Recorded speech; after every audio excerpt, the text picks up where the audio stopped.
మాత్రం నేను ఇవ్వనన్నా. అన్నీ అమ్మకి అర్పణ చేశాడు. అమ్మకి అర్పణ చేయడం ఏంటి? శరణాగతి. భక్తి వేరు, శరణాగతి వేరు. భక్తి అంటే మనం ఏదో పూజలు పునస్కారాలు ఇవన్నీ చేస్తాం, అది కాదు. శరణాగతి అంటే కంప్లీట్గా భగవంతుడి మీద ఆధారపడటం. ఏం చేస్తావో చెయ్యి, నీ ఇష్టం, నువ్వేం చేసినా.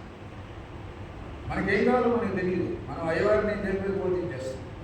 అది భగవంతుడి మీద కంప్లీట్గా ఆధారపడినప్పుడు మనకి ఏం అవసరమో, మన ఏ రూట్లో తీసుకెళ్లాలో అదంతా ఆయనకి తెలుసు, మనకి తెలియదు.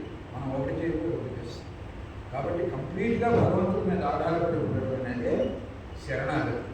అమ్మ నువ్వు చేయిస్తున్నావు, నేను చేస్తున్నాను, నాదేం లేదు. ఒక సందర్భంలో నేను చేస్తున్నాను, ఆయన అమ్మ ఎట్లా చెప్తే అట్లా చేస్తున్నాను అనేవాడు. ఈ సందర్భంలో ఏమిటి? సత్యం. సత్యాన్ని ఇవ్వలేదు. అమ్మవారికి అన్ని సమర్పణ చేశాడు, అన్నీ కూడా తీసుకో, కానీ సత్యం ఎందుకని ఇవ్వలేదు? ఆ సత్యం అన్నది భగవంతుడు. సత్యం అంటే మనం రోజువారీ మాట్లాడుకునే అబద్ధం సత్యం అని కాదు, పరమ సత్యం, ఎటర్నల్ ట్రూత్, శాశ్వతమైన సత్యము. మనం మాట్లాడుకునే సత్యం కొంతకాలం ఉంటుంది, తరాలు మార్చిపోతుంది. ఒట్లు కూడా పెట్టుకుంటున్నాం, ఎంత సత్యం అసత్యం కాదు. సత్యం అంటే ఈ విశ్వాన్ని మొత్తాన్ని నడుపుకున్నటువంటి పరమాత్మ యొక్క తత్వం ఏమిటో అది సత్యం, భగవంతుడే సత్యం. అందుకని భగవంతుడు ఇవ్వకూడదుగా, అందుకని సత్యం తన దగ్గరే పెట్టుకుని మిగతా అవన్నీ చేశాడు.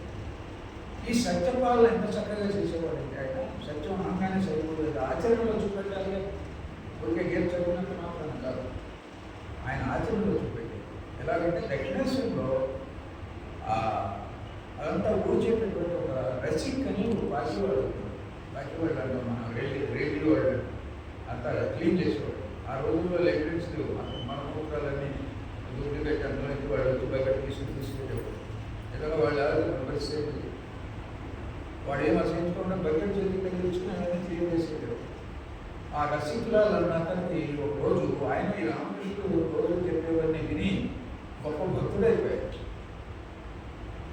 మీ ఇంటికి నేను వస్తాను ఇవాళ అని చెప్పాడు. ఇది రామకృష్ణుడు, మీ ఇంటికి వస్తాను. ఆయనకు ఉచ్చనీచాలు, ఈ ధనాపరాభేదాలు ఏమీ లేవు. ఆ రాత్రి మర్చిపోయి కొడుకుని ఉండిపోయాడు. రాత్రి 11 12 గుర్తు వచ్చింది. అరే రెస్టారెంట్కి వెళ్దామన్నా అన్నానే, అది వెళ్ళకపోతే మాట సత్యం అవుతుంది కదా.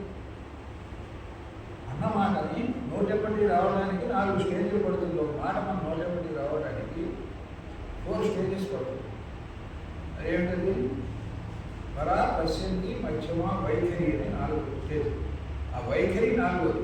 అంటే మాట బయటకు వచ్చేలోపు 3 స్టేజ్లు లోపల ఉంటుంది. సంకల్పం ఒకలా ఉంటుంది, మాట ఒకలా వస్తుంది ఒక్కోసారి. అలా కాదు, నువ్వు లోపల ఎలా ఉంటున్నావో అదే చెయ్యాలి, అదే మాట్లాడాలి, అది సత్యం. సరే, మరి నా మాట అబద్ధం అవుతుంది కదా. అందుకని ఏం చేశాడు? రామచంద్రుడిని ఒక తోడు ఎవరినో తీసుకుని, ఇంకెప్పుడు సమాధి స్థితిలో ఉంటాడు, పడిపోతాడు, పక్కన ఒక మనిషిని తీసుకుని అర్ధరాత్రి 11 ఇంటికి రసిక్ ఇంటికి వెళ్ళి ఆ దొడ్లో కాలు పెట్టి వాడు పడుకుని నిద్రపోతున్నాడు. డిస్టర్బ్ చేయకూడదు, మళ్ళీ వచ్చేసాడు. ఎందుకు? మీ ఇంటికి వస్తాను అన్న మాట సత్యం చేయడం కోసం వెళ్ళాడు. అంటే అంత సత్యాన్ని పాటించాడు. ఆయన ఒక మాట చెప్పాడు రామకృష్ణ, కలియుగంలో సమయపాలన, సత్యపాలన ఈ రెండే తపస్సు, ఇంకేం చేయక్కర్లేదు. 5 పురోగతిగా ఉన్నాను.